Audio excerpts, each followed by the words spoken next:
السلام علیکم ورحمۃ اللہ وبرکاتہ۔ بسم اللہ الرحمن الرحیم۔ اسلامی تاریخ کی بات کریں اور اس میں سلطان صلاح الدین ایوبی کا نام نہ آئے، ایسا کیسے ہو سکتا ہے؟ کہیں نہ کہیں آپ نے یہ تو ضرور سنا ہوگا۔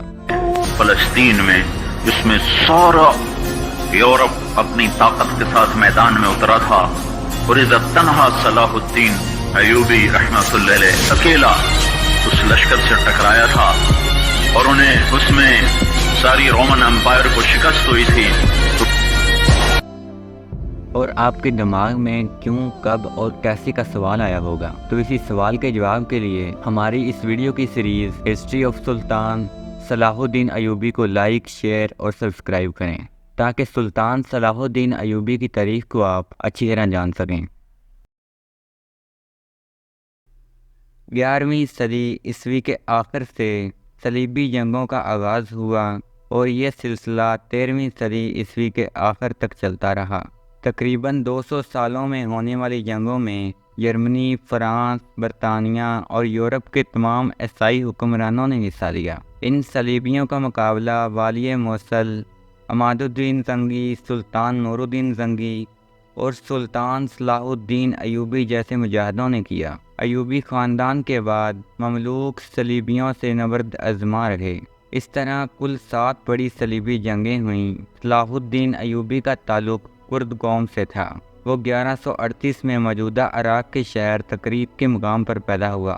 اس کا نام یوسف رکھا گیا۔ صلاح الدین نے سلطان نور الدین زنگی کے زیر سایہ تربیت پائی۔ 1160 میں جب صلیبیوں کو صلاح الدین نے مصر سے نکال باہر کیا تو خلیفہ عز الدین نے یوسف کو ملک الناصر صلاح الدین ایوبی کا نام عطا کیا۔ اس وقت صلاح الدین ایوبی کی عمر 22 سال تھی۔ سلطان نور الدین زنگی کی طرح صلاح الدین ایوبی کو بھی بیت المقدس سے عشق تھا۔ بیت المقدس یہودیوں، عیسائیوں اور مسلمانوں کے لیے خاص اہمیت کا حامل شہر ہے۔ یہودی اسے یوں مقدس کہ یہاں حضرت سلیمان علیہ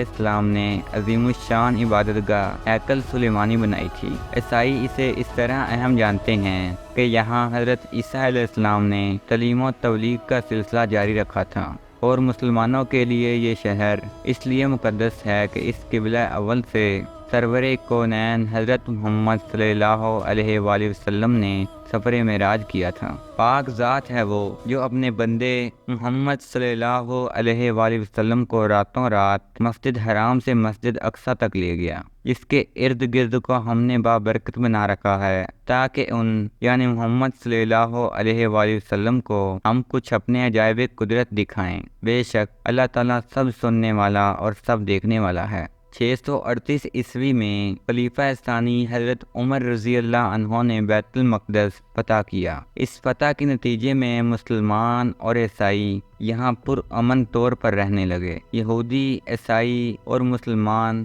دیگر علاقوں سے یہاں زیارت کے لیے آتے رہے۔ پھر 1099 عیسوی میں عیسائی فوج نے بیت المقدس پر قبضہ کر لیا، وہاں کے باشندوں کا بے دردی سے قتل عام کیا۔ بیت المقدس کی آزادی کے لیے جب صلاح الدین ایوبی نے تلوار اٹھائی تو تمام عیسائی دنیا صلاح الدین ایوبی کے خلاف صف آرا ہو گئی۔ صلیبی فوج کی تعداد 10 لاکھ سے زائد تھی، جبکہ صلاح الدین ایوبی کا لشکر 40,000 سپاہیوں پر مشتمل تھا۔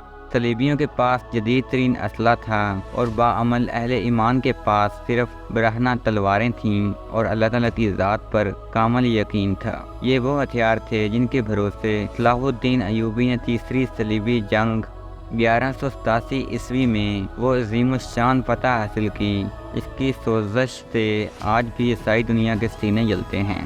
زخموں کی اس جلن کو مٹانے کے لیے عیسائی دنیا نے دوبارہ صلیبی جنگوں کا آغاز کر دیا ہے۔ افغانستان اور عراق اس کی تازہ مثالیں ہیں۔ ان صلیبی جنگوں سے نمٹنے کے لیے ایک مرتبہ پھر فاتح اعظم صلاح الدین ایوبی جیسے مجاہد اسلام کی ضرورت ہے۔ محترم ناظرین کرام، آج سے 1500 سال قبل دنیا کے نقشے پر 2 عظیم طاقتیں موجود تھیں، ایک روم اور دوسری ایران۔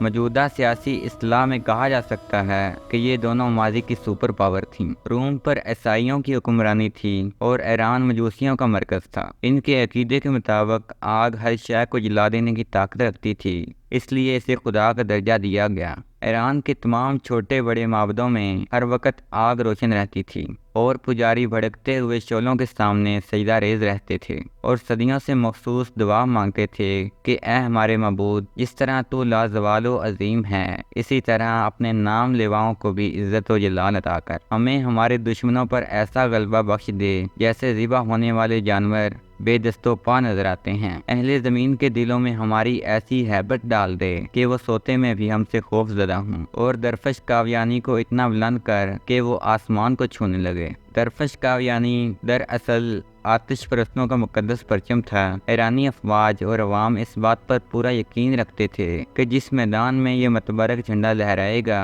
وہاں دشمن شکست فاش سے دوچار ہوگا۔